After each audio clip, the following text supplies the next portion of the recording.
महाभारत के ऐसे रहस्य जो शायद ही आपने सुने होंगे। महाभारत ग्रंथ की रचना महर्षि वेदव्यास ने की थी, लेकिन इसका लेखन भगवान श्री गणेश ने किया था। कहा जाता है कि महाभारत में 18 संख्या बहुत महत्वपूर्ण है।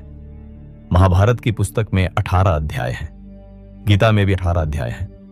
कृष्ण जी ने अर्जुन को 18 दिन तक ज्ञान दिया था। महाभारत में 18 अक्षौहिणी सेना थी, जिसमें से 11 अक्षौहिणी सेना कौरवों के पास और 7 अक्षौहिणी सेना पांडवों के पास थी। एक अक्षौहिणी सेना में लगभग 21,870 रथ, 21,870 हाथी, 65,610 घुड़सवार और 1,09,350 पैदल सैनिक होते थे। यह युद्ध भी 18 दिन तक चला था और युद्ध में 18 योद्धा ही जीवित बचे थे। महाभारत में 18 संख्या या तो कोई संयोग है या फिर इसमें कोई रहस्य छिपा है।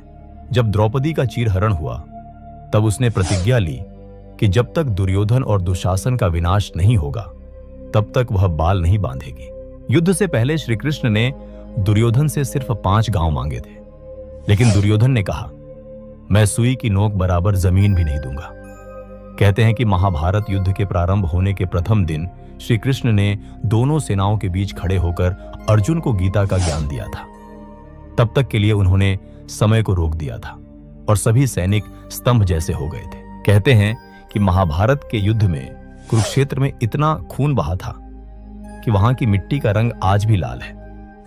युद्ध के अंत के बाद कहते हैं कि युधिष्ठिर की आज्ञा से कुरुक्षेत्र की भूमि को जला दिया गया था ताकि किसी भी योद्धा का शव न बचे।